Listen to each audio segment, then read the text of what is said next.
I think the first thing to understand is everything that happens in Washington is really a function of money. If you want to know why people do the things they do, in most cases, you have to follow the money. I wish I could tell the British people and the rest of the world that we are ruled by a class of people who are desperately devoted to their country and will always try to find the right answer, but that's not the case. When it comes to Ukraine, Ukraine is an unmitigated catastrophe. Our influence in that country, our insistence on this proxy war, our determination to make this Ukrainian puppet state fight to the bitter end for what ostensibly are our interests, even though I don't agree with them, has produced a human tragedy. I think over a year ago, I was on with you and I said that we were up to approximately 500,000 Ukrainian dead. All sorts of people that attacked me saying that's impossible. Well, today we're up to at least 600,000 dead. And within the last week or so, they've lost 8,000 killed. This entire bill and everything associated with this is a travesty. It's a travesty because there's no one to utilize the weapons that we are sending. And the weapons that the Ukrainians have been using recently as sort of revenge weapons, long-range strike weapons against Russians on Russian territory, those are operated largely by NATO contractors, soldiers, officers. And it needs to stop. This war is over. This is not a question of Russia winning it. It's over. There's nothing left to fight with in Ukraine. There are no more people showing up. You can't train anybody in a very short period of time to do very much.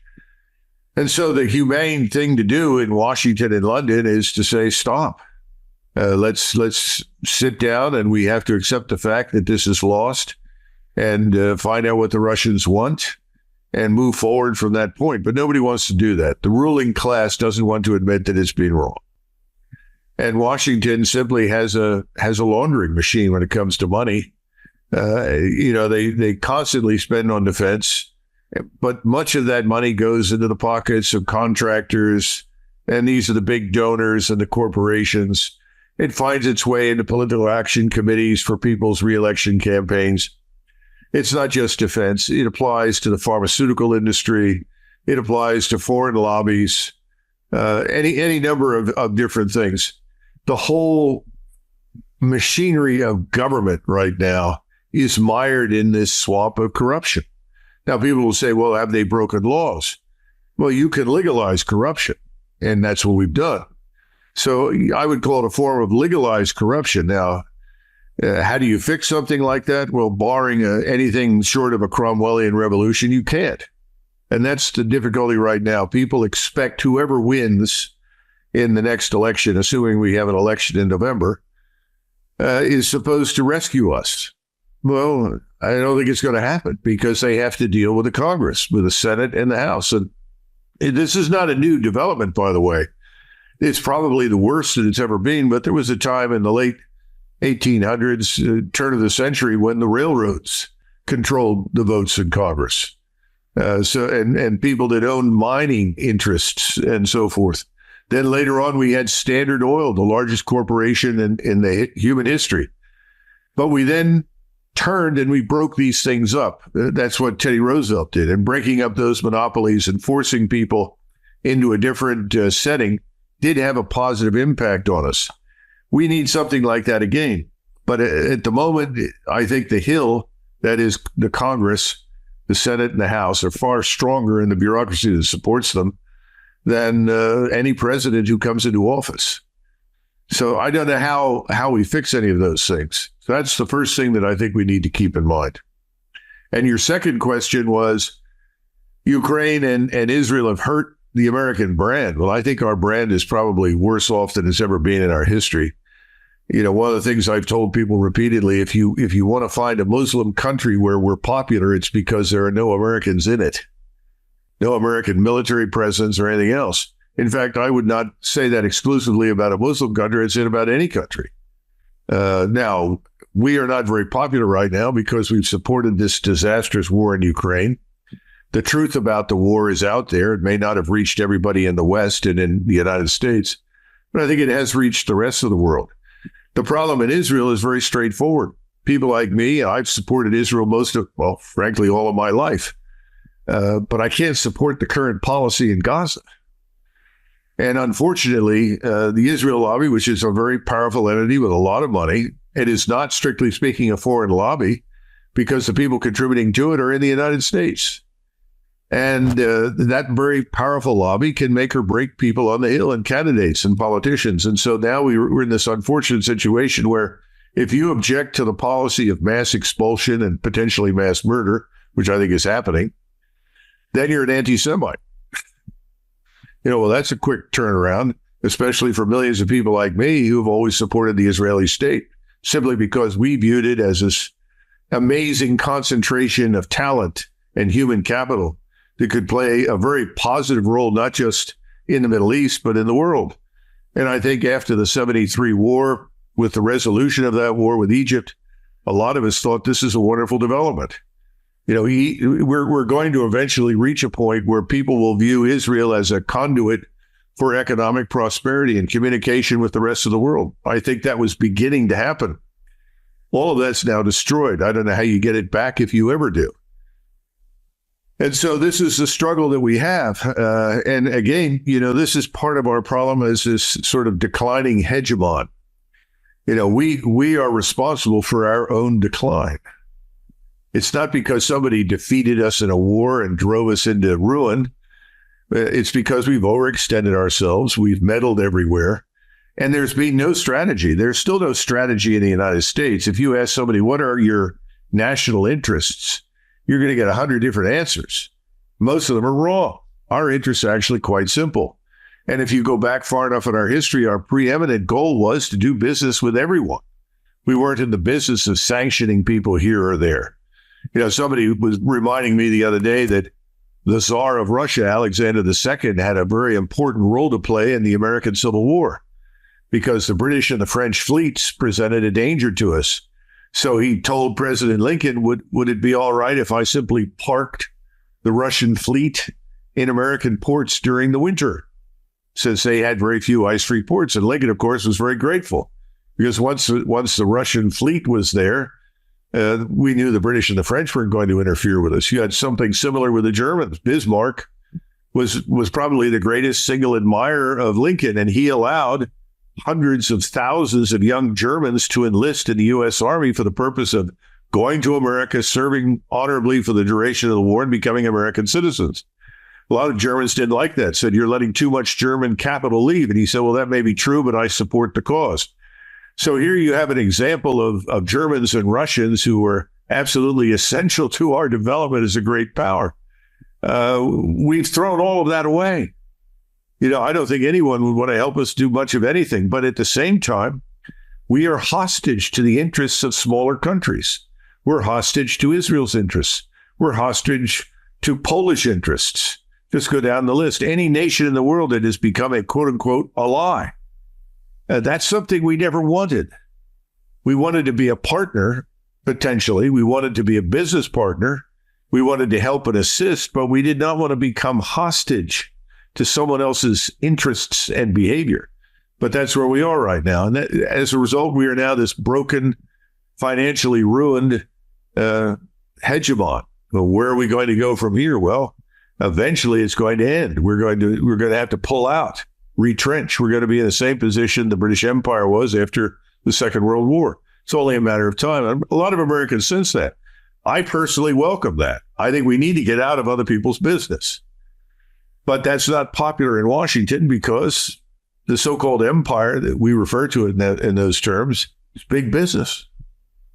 I mean, if you compare the money that the Department of Defense receives for its overseas commitments and look at the money that it would probably receive if we simply defended our borders and our coastal waters and got out of the business of meddling everywhere, it would be minuscule. So you're not going to see anybody stand up inside the Pentagon and say, oh, let's defend America. Let's defend the Western Hemisphere. But that's really where we belong. And we've got to get out of the Eastern Hemisphere. And if there is a change in presidency and Trump is elected, you don't necessarily see any of this changing. I mean, to be clear, the recent Ukraine, funding was bipartisan. And you're saying that there's only so much one president can do. And even in Trump's administration, it's filled with people that are part of this deep state that want business as usual, or maybe for it to get worse. Well, that's true. Right now, the people that surround him are not people that I would want to serve with. I don't think they're the kinds of people that really share Donald Trump's, what I would call instinctual views. President Trump is someone who does fly on instinct. And what I mean by that is that he has a strong sense of what's right and what's wrong. We avoided war with Iran in 2019 because he looked carefully at the situation he confronted with the shoot down of this Global Hawk, which is an unmanned reconnaissance plane. And he said, well, listen, we were right on the ragged edge of their air defense identification zone. Under international law, a military aircraft that does not identify itself and flies on the edge of someone else's air defense identification zone can be legally shot down. And that zone ran right through the middle of the Straits of Hormuz, right up the middle of the Persian Gulf. Our air defense identification zone, if you look at it in the Atlantic and the Pacific, is more than half of the two oceans. I mean, we reach out great distance. And, I understand why and our feelings about that sort of thing, but the Iranians really didn't have much margin. And he ultimately avoided that war, which I think was a good thing. But the strike packages involving the Air Force and the Navy, they were set to go. Everything was arranged. He was presented essentially with a fait accompli. We can go and we can punish these evil Iranians for shooting down our unmanned aircraft. And he looked at it and he said, well, how many people are we going to kill? They said, well, perhaps 500, 600, 700. Well, how many people have we lost? None. Then he said, I'm not comfortable with this. That was his public reason. But the real reason was, what do we gain by going to war with Iran? Can we destroy Iran? Yes, we could probably destroy Iran, unless, of course, the Russians intervene along with the Chinese to prevent that, which would be even more disastrous.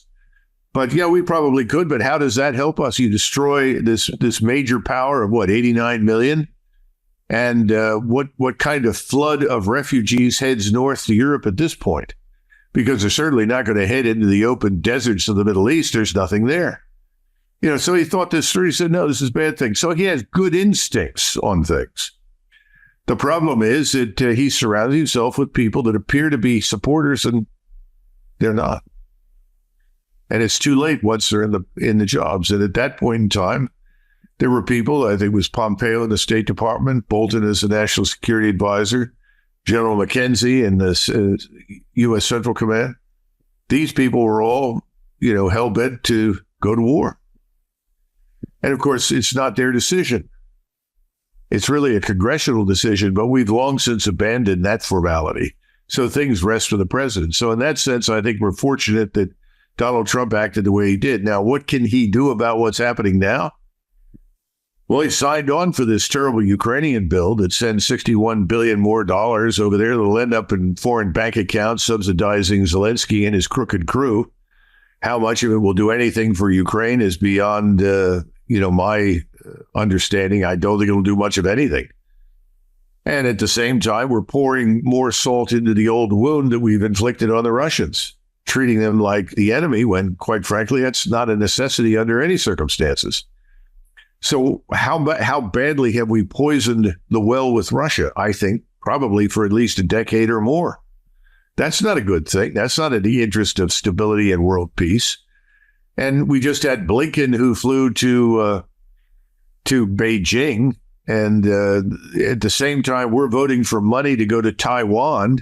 He makes the demand of the president of China that the Chinese not provide any support to Russia. Well, first of all, the Russians didn't need any Chinese support to do what they've done. That's a lot of nonsense. But the Chinese and the Russians have a very healthy economic relationship. Russia has the resources and the minerals that China needs.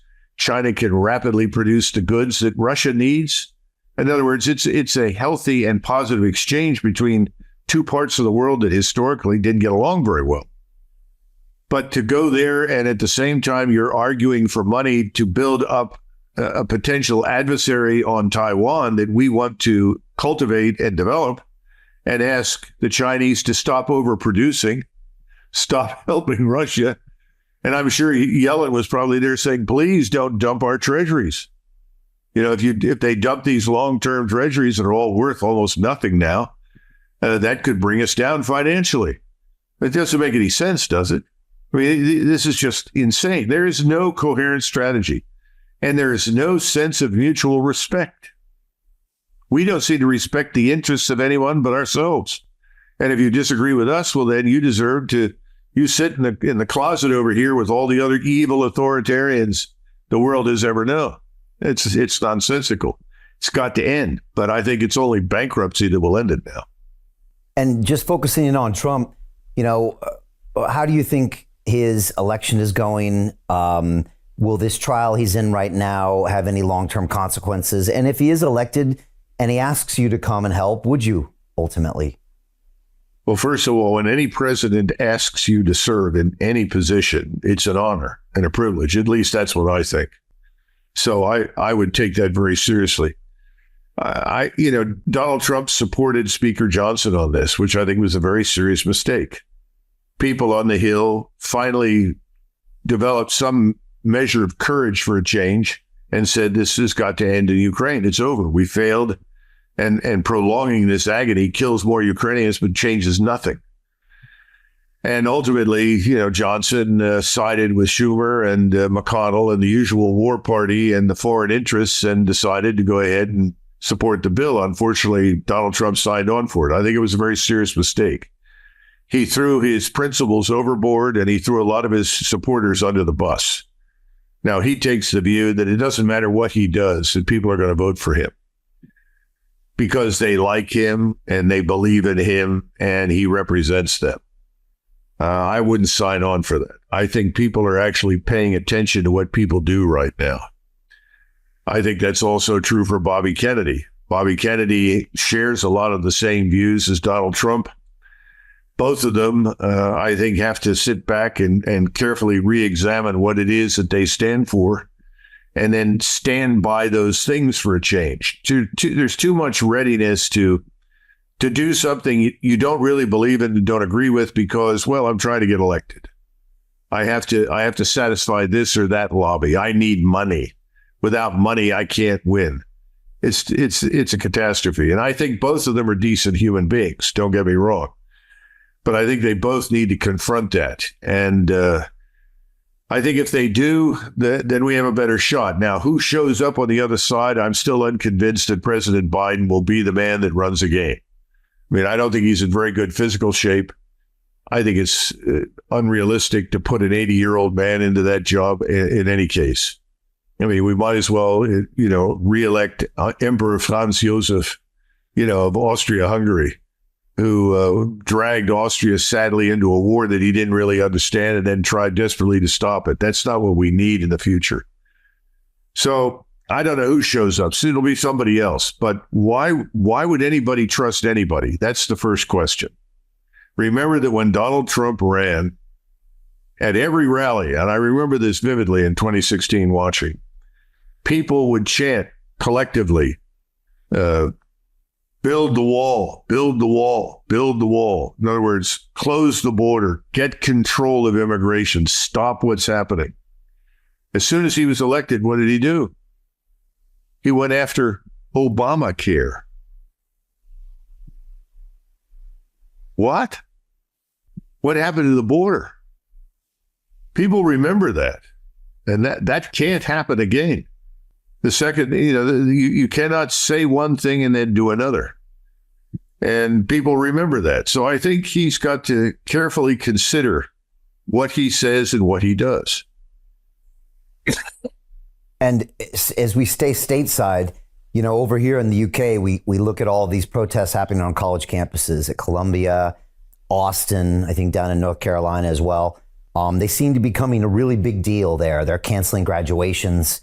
What do you make of this? Is this Hamas winning the social media war, or is it not? Is it really not that well planned? Is this just the youth reacting in a way? Will this have long-term consequences? And does it say something about America's current state? Well, I remember vividly the demonstrations that went on during the Vietnam War. Right. And they really got off the ground, I would say, in 67 and 68, 69. I concluded at the time that there were two kinds of people involved. On the one, or maybe three. On the one hand, you had a lot of young men who said, I don't want to go to Vietnam, so I oppose the draft. And I'm out here demonstrating because I don't want to go to Vietnam. I think there were a lot of people like that because when the draft was ended, these big demonstrations stopped. Secondly, there were some people with political agendas that were fundamentally anti-American. There's no question about it. Your usual collection of Marxist revolutionaries, these black power types that had nothing to do with the interests of black people, but were inspired by communism and Maoism and so forth. And then, of course, you did have people that were very legitimately and very solidly opposed to the war. And, I was a teenager. I didn't understand much about it. In 1971, I went off to the Virginia Military Institute. A year later, off to West Point. I was raised to be very patriotic. And so, I listened to people who said, well, we can't have these demonstrations. We have to support the troops. What I didn't realize at the time, Brian, is that the best thing we could have done for the troops was to get them out of Vietnam. So when I look at the demonstrations now, I see something similar. You're always going to have people taking advantage of the opportunity to tear down things. But I'm a real believer in free speech. I think the people that opposed Vietnam helped us. I think there are lots of serious people who are opposed to what the Israelis are doing in Gaza. They're not opposed to Israel. They're not necessarily pro anything. They see what they believe is something wrong, and I agree with them. It is wrong. How many mass graves do you have to discover? How many thousands of people are lying under the rubble? All of this is designed to destroy Hamas. Well, we understand that, but that hasn't worked very well. And even the Israelis think that there are at least 20,000 Hamas fighters left. In fact, there are Israelis who are telling many of us that Hamas has made good on some of its losses because people are joining it. Hamas has turned itself into something of a rock star in the Middle East because it's standing up to something that everybody thinks is evil. Now, these are not people that wanted to join Hamas to begin with. These are not people that are joining Hamas because they want to kill Israelis. They're joining Hamas because they oppose what the Israelis are doing in Gaza. So I think we have to recognize that. And I think we ought to have a standard in the United States for free speech. If there's no vandalism, if there's no violence, then it should be permitted. If there's vandalism and violence, shut it down. That's absolutely unacceptable. We didn't shut anybody down in 2020, as you'll recollect, during these terrible riots across the country that caused several $1 billion worth of damage. People were killed. People were injured. Police were killed. Police were injured. We didn't shut it down. We should have. It was wrong.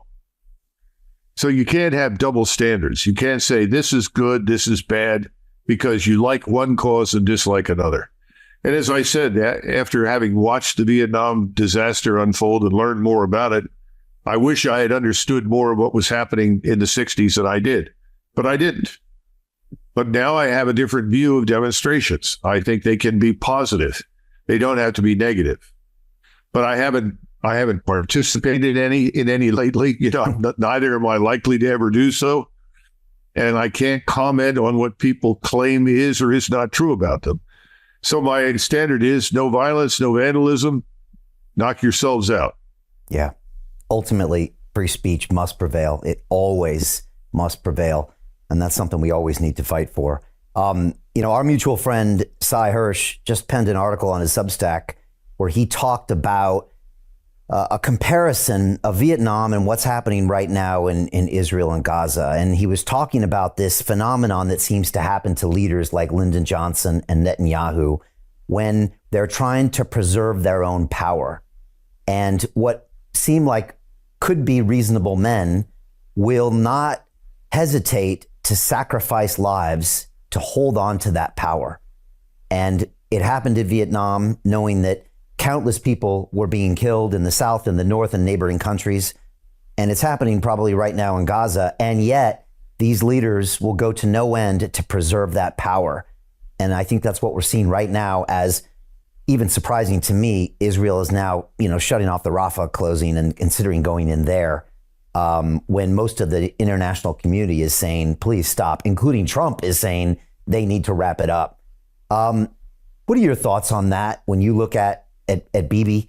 Is he a guy that's trying to hold on to that power and will do anything to hold it, including not realistically looking at human lives being lost? Well, keep in mind that I have not personally met, nor do I know Mr. Netanyahu. I do think I understand Sai's point, and I agree with him to a certain extent, but I would divorce Netanyahu from Lyndon Johnson. Lyndon Johnson was a corrupt political figure all of his life, and then he was ultimately in over his head. He didn't know what he was doing. And, to quote Bill Clinton, he didn't understand that if you're digging yourself into a hole, stop. He never understood that. He was another politician that made stupid statements that people told him were right, that we have to fight communism in Vietnam, and if we don't fight it there, we'll end up fighting it in Los Angeles. We weren't fighting communism in Vietnam per se. I mean, everyone will say we did, but the truth is Vietnam made absolutely no strategic difference to us whatsoever. And had we never gone, we'd have been better off. And we killed 2 million Vietnamese who didn't deserve to die any more than the 58,000 American soldiers, sailors, airmen, and Marines. I think Mr. Netanyahu is different. First of all, I think he's a highly intelligent man, much more intelligent than LBJ. I think he believes in his heart of hearts that he is standing up for and defending the Jewish nation. And he feels that this is a moment of truth for Jews in the world. He has turned this into an existential fight for the survival of Israel. It wasn't on the 7th of October. And I have serious questions about what happened on the 7th of October, because I visited part of the Gaza front in 2020, in February 2020, on a visit to Israel. And I thought they had a brilliant operation. They knew as soon as a cell phone lit up, or a phone of any kind, any communication whatsoever, they know who was talking to whom. They knew the history and the background of everybody. If someone, we had an Israeli soldier who was wounded by a sniper, and within minutes, they knew who had done it, where he came from. They had brilliant electronic technology and surveillance technology and barriers. So I really question what happened on the 7th of October. Why was the response so slow? Why was there nobody there? Why did they position this music festival, for God's sakes, in such close proximity to it? None of it makes sense to me. So I have real questions there, and I hope at some point somebody digs into that. But having said that, what turned into a short object lesson to demonstrate that you don't kill Jews at your leisure has become something much greater. And it's become something that he and his colleagues and others in Israel talked about for a long time. And that is purge the Israeli state of its Arabs once and for all. Get them out. Well, getting them out is one thing, but purging is another. You're not just getting them out, you're killing them in great numbers. And most of these people are what you would expect to find in any number of Arab countries. They're people that are trying to keep their families together, feed people, sustain themselves. They're not particularly involved in anything except trying to live. I think that's what's upsetting people now. He takes the position they're all part of the problem. And I think in taking this position, he has created a pool of hatred and animosity and distrust, not just in the region, but worldwide, that is going to haunt Israel for a very long time, if Israel survives. Because remember, you're talking about a little more than 6 million Jews and 1.2, 1.3 million Arabs living in that country. We're not even including Gaza and the West Bank in that discussion. And what do they do? What can they look forward to in the future now? Who is going to do business with them? What kind of a tourist trade are they going to get? Are they going to live eternally on the income provided to them by the diaspora? And is it possible that they could have so seriously poisoned the well that they will lose the kind of support that they've historically enjoyed from us and from other countries in the West? I think it's all bad. And I don't see anything good coming out of this for Israel. But he's committed, and he can't turn back. And we need to understand that when the Gaza operation is completed, that he will turn on the rest of the people on the West Bank, and he will turn against Hezbollah. This is not going to end. This is going to go on. That sort of mentality could very well result in the destruction of the Israeli state. How does that happen? Because that's a bold statement. Is it because of the retaliation from people like Iran in the end? They push it one step too far? The Crown Prince of Saudi Arabia, within the last, 36 hours, was almost killed, blown to pieces. Why? Because he talked about normalizing relations with Israel again, while Gaza is underway.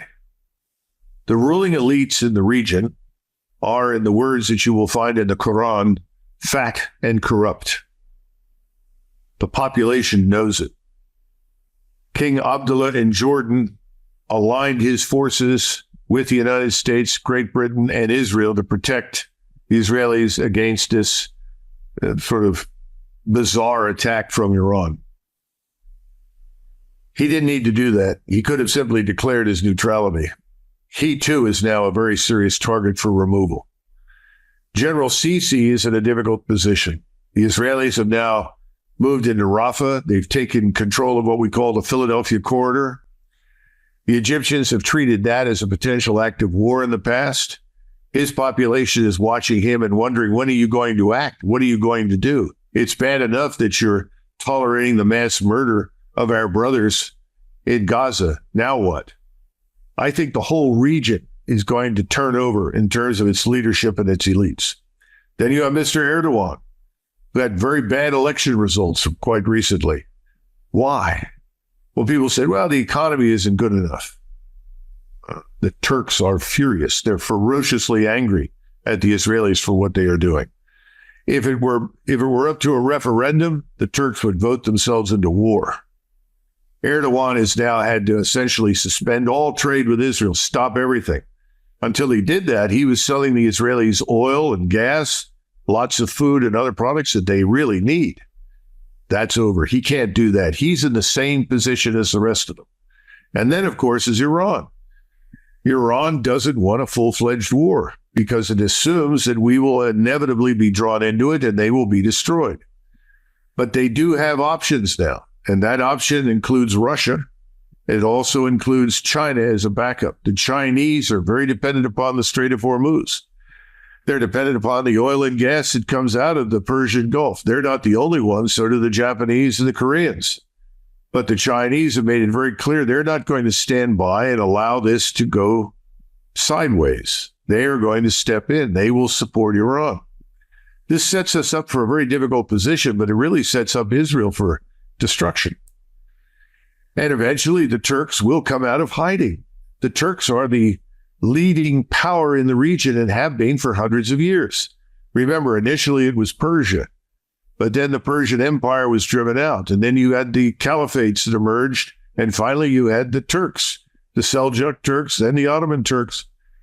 They are the power. They can field millions of troops, and they have a population that is at least 60+% under the age of 30.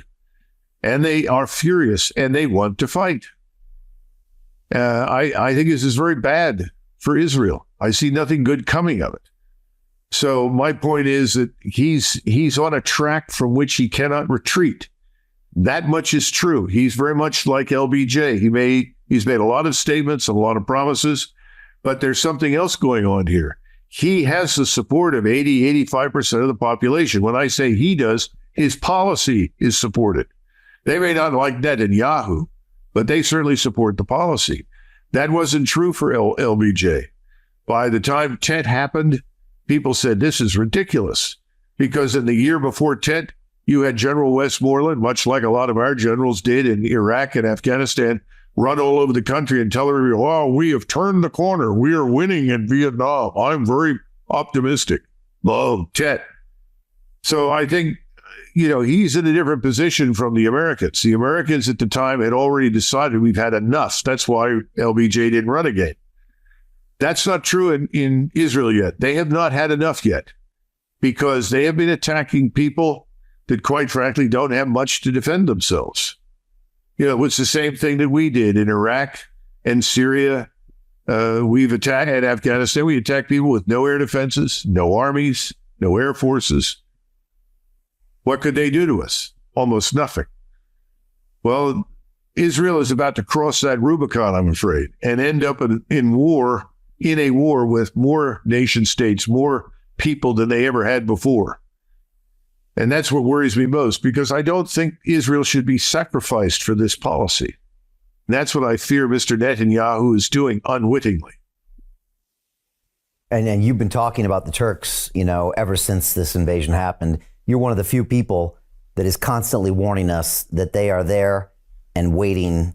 And when they make a move, it's something that's going to change the entire situation. So I appreciate you bringing that up. I wanted to finish on Russia. You mentioned putting salt in the wounds and the fact this could be a decade long of damage. Recently we saw former Prime Minister here, David Cameron, say that if UK weapons were used on Russian territory, that would be okay with him. And then again, more talk of this nuclear war, where I think you commented about this, saying, quote, the point we need to understand, in a nuclear exchange with the Russians, we'd lose 90 million plus people within an hour. Why would we want to contemplate something that utterly ridiculous and stupid? You went on to say, I think we're playing with fire. We need to wake up. This is not something they want. It is something we seem to be insisting upon. Can you comment on that? Colonel, I've seen more podcasts talking about nuclear war and its ramifications than I've ever seen in the past 20 years happen in the last 2 months. So this is on people's minds. Well, first of all, I think it's good that people are talking about it because, again, when I was growing up in the 60s, that never left anybody's mind. Everyone was acutely sensitive to it. And the one thing that we all accepted was that Russia exists. The Soviet Union is the Soviet Union. We may not like it, but it exists. So we have to find a way to get along with them because the alternative is Armageddon. Everybody understood that. That's a good thing. Russia is not the Soviet Union. Russia is infinitely better and more humane than the Soviet Union ever was. Instead of applauding that, we seem now to want to destroy it. So that baffles me beyond belief. But there are other issues here. I think we need to at least welcome some good news. The French, and Mr. Macron in particular, who was the first to open his mouth and talk about we cannot allow Mr. Putin to win. We cannot allow the Russians to win. And I will commit troops and I will send 20,000 troops. They've all walked it back. The spokesman for the French Foreign Ministry said, no, we don't support that. And now they've said we have no troops in Ukraine. Well, they have some French soldiers and officers in Ukraine. So do we. So do other NATO countries that have been there as advisors and have operate on like contractors, supporting them with intelligence and advice. But he's made it very clear there will be no French force marching east into Russia, into Ukraine under any circumstances.